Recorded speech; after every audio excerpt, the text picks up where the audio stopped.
Hi, good morning. So today I'm going to discuss to you the role of a game designer. So as a game designer, they envisions how a game will work during play. They are the one who creates the objectives, rules, and procedures, thinks up the dramatic premise, and gives it life. They are also responsible for planning everything necessary to create a compelling player experience. Okay? So the same way that an architect drafts a blueprint for a building, or a screenwriter that produces the script for a movie, the game designer plans the structural elements of a system that, when set in motion by the players, it creates an interactive experience. So as the impact of digital games has increased, there has been an explosion of interest in game design as a career. So now, instead of looking to Hollywood and dreaming of writing the next blockbuster, many creative people are turning to games as a new form of expression. But what does it take to be a game designer? What kinds of talents and skills do you need? What will be expected of you during the process? And what is the best method of designing for a game? So we are going to talk about the answer to these questions and outline a method of iterative design that designers can use to judge the success of gameplay against their goals for the player experience. So throughout the design and development process. So that iterative method na binabanggit ko sa inyo is called as a play-centric approach. Okay? Which relies on inviting feedback from players early on and is the key to designing games that delight and engage the audience because the game mechanics are developed from the ground up with the player experience at the center of process. So what is an advocate for the player? Okay, so an advocate for the player.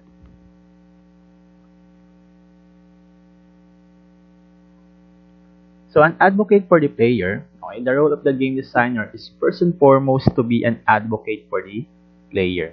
So the game designer must look at the world of the games through the player's eyes. Okay? This may sound simple, but you will be surprised how often this concept is being ignored. Okay? It's far too easy to get caught up in a game graphics, storyline, or new features, and forget that what makes a game great is a solid gameplay, wherein it makes the player excite. So even if they tell you that they love the special effects, art direction, or the plot, okay, they won't play for long unless the gameplay hooks them. Okay? So as a game designer, a large part of your role is to keep your concentration focused on the player experience and not allow yourself to be distracted by the other concerns of the production. So for example is, let the art director worry about the imagery. The producer stress over the budget, and the technical director focus on the engine. Okay, because your main job is to make sure that when the game is delivered, it provides superior gameplay. So most of the questions that will go in your mind once you are a game designer will be the following. Okay, how do I play? What actions are necessary to play this game? What am I doing? How do I win or lose? How does a round or the entire game end? What are my objectives? Why do I want to play this? What is the game about? Is there a setting, story, or meaning to this? Okay? Because when you first sit down to create or to design a game, okay, everything is fresh. And most likely, you have a vision for what it is that you want to create. So at this point in time, okay, your view of the game and that of the eventual new player are similar. So, halos katulad lang talaga, okay? If you're a game designer, okay, you are going to envision na yung i-design mo na game is katulad dun sa mga new player pa lang ng mismong game. You will have the same concept, same idea, same perspective. Okay? Yun nga lang, however, the process unfolds and the game being is developed. Okay? So, it becomes increasingly difficult to see your creation objectively. Okay? So, after months of testing and tweaking every conceivable aspect, you once clear view can be modeled. Okay? Pwede magbago yon. Okay? Habang tumatagal, pwedeng mawala ka na dun sa track. Okay? Kasi, iba na yung magiging perspective mo as the game goes on. Okay, what will be the next step? What will be the next features that you are going to design? So at this time, like this, okay, it's easy to get close to your own work and lose perspective. So that's why we have also the following roles. Okay, but before that, I want you to focus that your main job is to make sure that when the game is delivered, it provides superior gameplay. So we have these playtesters, okay? Wherein pag dumating sa point na nagiging critical na or sabihin natin that wala ka nang maisip na idadagdag pa dun sa game, okay? Dito papasok ngayon yung mga playtesters. Okay? So sir, what is a playtesters? Okay? These are people who are going to play your game and provide feedback on experience so that you can move forward with a fresh perspective. Okay? By watching other people play the game, you can learn a great deal. Okay? You're going to observe their experience, try to see the game through their eyes. Okay? So you need to pay attention to what objects they are focused on. For example, is ano yung usually na hinahawakan nila dun sa screen, how they are going to move the cursor when they get stuck, okay, or frustrated or bored. You are going to write down everything that they are going to tell you. Because this playtester, okay, they are your guide, okay, and it's your mission to have them lead you inside the game and illuminate any issues lurking below the surface of the design. So if you're going to train yourself na gawin yung bagay na yon, okay, you will gain or you will regain your objectivity and be able to see both the beauty and the flaws in what you have created. Okay?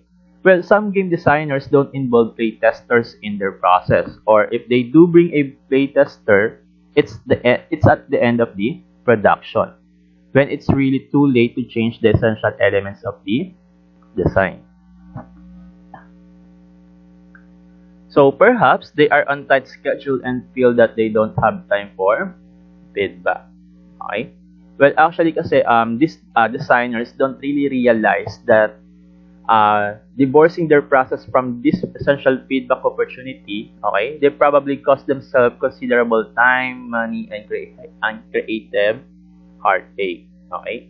Well, because this is because games are not form of a one-way communication. Okay po? And inviting players over to play and listening to what they say as they experience your game is the best way to understand how your game is going to work. Okay po? So in some ways, designing a game like being the host of a party. So as the host, it's your job to get everything ready. So from food, drinks, decorations, music to set the mood. Okay? Then you're going to open the door to your guests and then see what happens. Okay? So the results are not always predictable or what you have been envisioned. So a game like a party is an interactive experience that is only fully realized after your guests arrive. Okay? What type of party will your game be like? Will your players sit like wallflowers in your living room?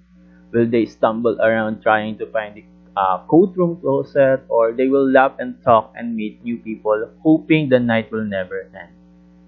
Okay pa? So, once you invite players kasi, dito ngayon papasok yung mga gauging reactions, interpreting silent moments, studying feedback, and matching those with a specific game elements are the keys to becoming a professional designer. Okay? When you learn to listen to your players, okay, you can help your game to grow. Okay pa? Nakuha. So, next. Ayan. Nakalagay na pala. Sorry. So again, gauging reactions, interpreting silent moments, studying feedback, and matching those with the specific game elements are the keys to becoming a professional designer. So when you learn to listen to your players, you can help your game to grow. So what are the passions and skills that is being needed? Okay. So what does it take to become a game designer? So there is no one simple answer, no one path to success. Okay. There are some basic traits and skills that I can suggest. However, okay, first, a great game designer is someone who loves to create playful situation. Okay, a passion for games and play is the one thread all great designers have in common. So if you don't love what you are doing, you'll never be able to put in the long hours necessary to craft truly innovative games. Okay, so we have here 6 passion and skills. So we have the communication, teamwork, process, inspiration, becoming a better player, and creativity. Okay, so let's proceed with the communication. Okay, so the communication is the most important skill that you as a game designer can develop is the ability to communicate clearly and effectively with all other people who will be working on your game. Okay? So you will have to sell your game many times over before it ever launches. Okay? So sir, how ang panisasabi niyo you are going to sell your game? Okay? So ito yung mga usually na malapit sa'yo. So as a game designer, ipapatest mo na or you need to communicate. Okay? You're going to launch this to your teammates, management, investors, and perhaps even your friends and family. So, for you to accomplish this, you'll need to have a good language skill, a crystal clear vision, and a well-conceived presentation. Ay po, nauwa po. Because this is the only way to rally everyone involved, okay, to your cause and secure the support that you'll need to move forward. But good communication doesn't just mean writing and speaking, okay? It also means becoming a good listener and a great compromiser. Okay pa? So, you need to listen to your playtesters and to other people on your team that affords fresh ideas and new directions. Okay? Because listening also involves your teammates in the creative process, giving them a sense of authorship in the final design that will reinvest them in their own responsibilities on the project. Okay pa? So, as the designer, it's your job to find a way to do it elegantly and successfully so that the game doesn't suffer. Okay pa? Nauwa pa. So, for example,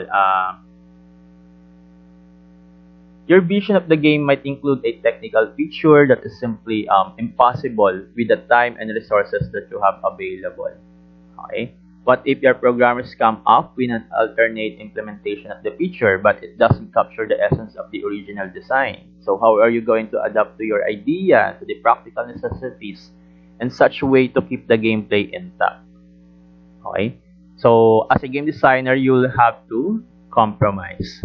So again, as a game designer, it's your job to find a way to do it elegantly and successfully so that the game doesn't suffer. Nakuha pa. So next, let's have the teamwork. Okay? Game production can be one of the most intense collaborative processes you'll ever experience. Okay? So the interesting and challenging thing about game development team is the sheer breadth of types of people who work on them. So from the hardcore computer scientists who might be designing the AI or graphic display to the talented illustrators and animators who are going to bring the characters to life, and to the money-minded executives and business managers who delivers the game to its players. Okay, so there are range of personalities, which is incredible and really going to be helpful in your game designing. Okay, so as a designer, ayan yung mga binanggit ko kanina. So these are the people who are going to involve in your teamwork. So as a as the designer, okay, you will interact with almost all of them, okay, and you'll find that they are going to speak in different professional languages and have different points of view, okay.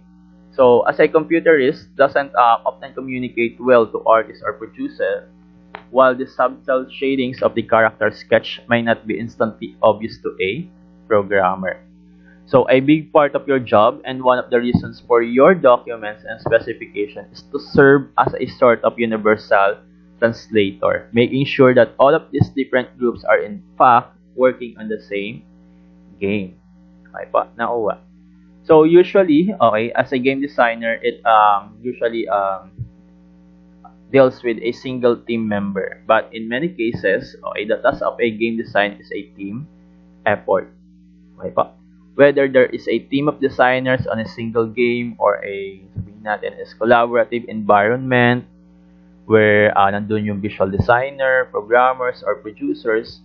They all have the input to the design. Okay, so the designer rarely works alone.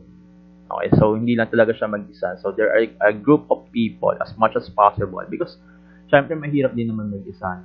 Mahirap mag-isa na ikaw yung mismo magde-design lang ng game. Syempre you were going to lack or you were going to run out of ideas. So you need different perspective from different people. Okay pa? So let's now proceed with a process. Okay, so being a game designer often requires working under great pressure. Okay, you'll have to make critical changes to your game without causing new issues in the process. So all too often, okay, a game become unbalanced. Okay, while trying to correct an issue because the designer gets too close to the work and in hopes of solving one problem, he or she introduces a host of new problems. Okay, but unable to see this mistake, the designer keeps making changes. Okay, while the problems grow worse until the game becomes such a mess that it loses whatever magic it once had. So always remember that games are fragile system and each element is inextricably linked to others. So a change in a one variable can send disruptive ripples throughout. Okay, always remember that. So this is a particularly catastrophic in the final phases of the development, especially pag naubusan ka na ng oras. Okay, there are some mistakes that are left unfixed and proportion of the game that are amputated in hopes of saving what is left. Okay. Well, the one thing that can rescue a game from this terrible fate is instilling good processes in your team from the beginning. Okay. Well, production is a messy business. Okay, when ideas can get convoluted and objectives can disappear in the chaos of daily crisis.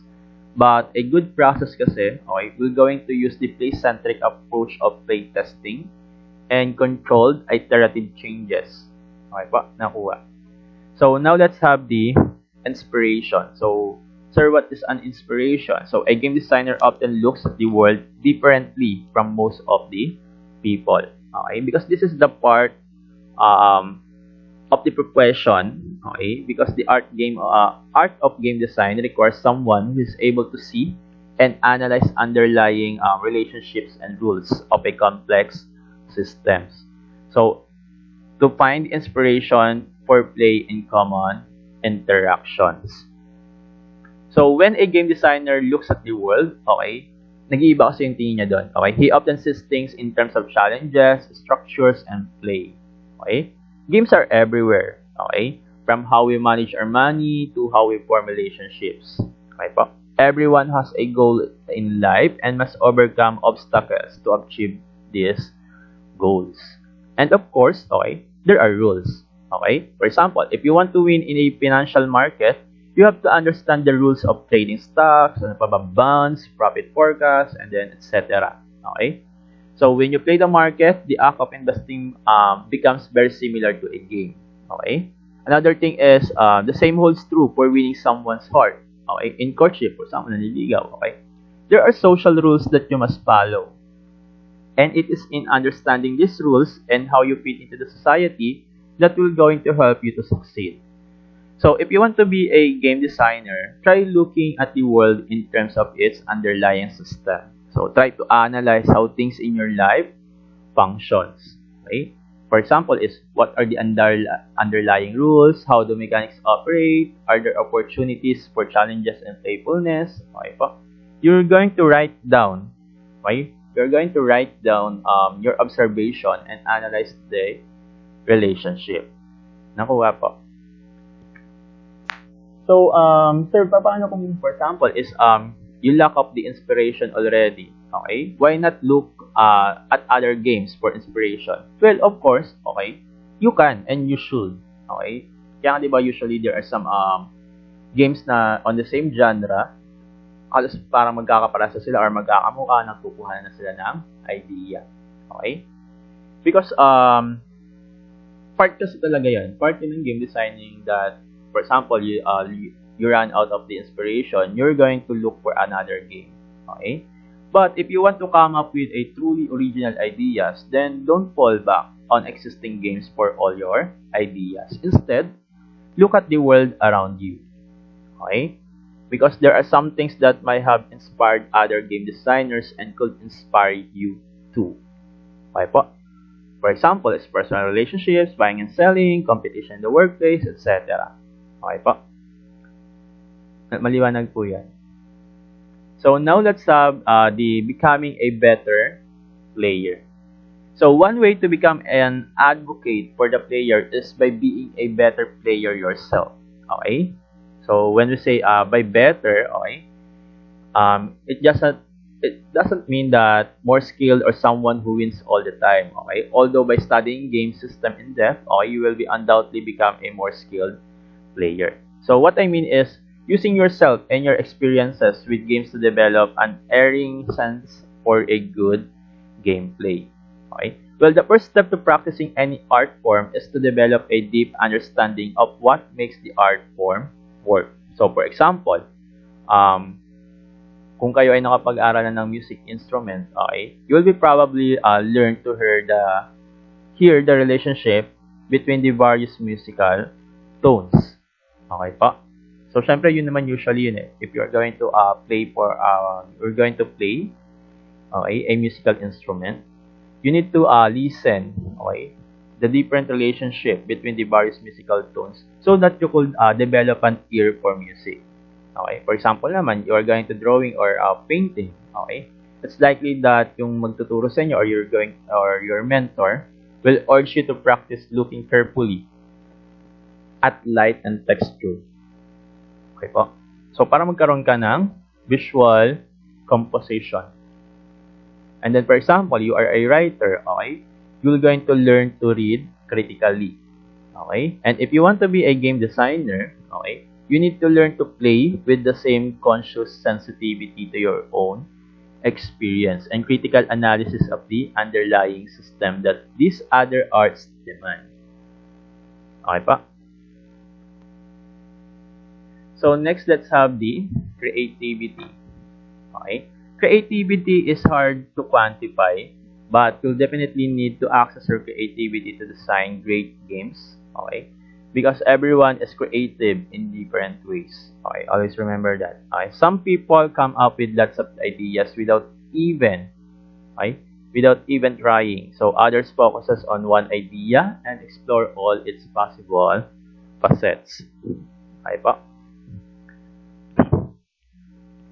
So, I'm going to give you an example of this creativity. Okay? For example is yung designer ng Nintendo's Nintendo Shigeru Miyamoto. Okay? That usually kasi is he often looks to his childhood and to hobbies that enjoys for inspiration. Okay? So, usually ito yung isa sa mga way for you to have the creativity. Okay? You will going to look at your other side of yourself. Okay? Para magkaroon ka ng inspirations, imaginations. Okay? Kasi doon yung magsisimula eh. Okay? You're going to stimulate, okay, from the experiences. Okay pa? So, as a game designer, for example, you are, magsisimula pa lang kayo as a game designer. Okay? What you need to do is to think of your own life experiences. Okay? So, you need to look for the memories that might spark for a idea for a game. O kaya naman is that one reason kasi, okay, that childhood can be such powerful inspiration for a game designer is that nung mga bata pa tayo, okay, mga bata pa kayo, okay, you are particularly engrossed in playing games. Okay? So, you're going to watch how kids interact on the playgrounds. Okay, so it's usually through game playing. Okay, so they make games and learn social order and group dynamics from their gameplay. Okay pa? So, usually talaga, most of the game designer, okay, they are going back to their childhood and going to look things that they enjoy the most. Okay, wherein they find the raw material for games right there. For example, is yung Stickman o yung mga ganung klaseng laro. Okay? Yung mga, di ba magtataka kayo na, uy, luma na itong ganitong laro. Tapos nagkakaroon pa ng mga new ideas, new concept. Okay, pero ganun pa rin. Okay? Nag-i-evolve lang yung mismo mga features nila. Okay pa. So, yon creativity might also mean putting two things together that don't seem to be related as much. Okay? So, well, regarding naman kasi sa creativity, it will really depend on you. Okay? Sometimes kasi creativity will just come to you and the trick is to know when to stand by a game idea that seems far-fetched. Okay? There are too many game designers that they are looking for their childhood. Okay po. So, bakit po, sir? Okay, because our past experiences, our other interests, our relationships, and our identity all come into play when trying to reach our creativity.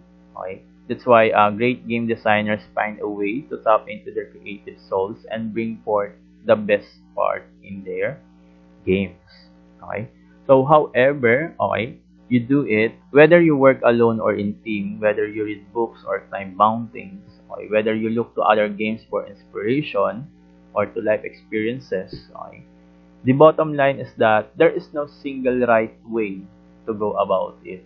Okay? Everyone has a different style for coming up with ideas and being creative.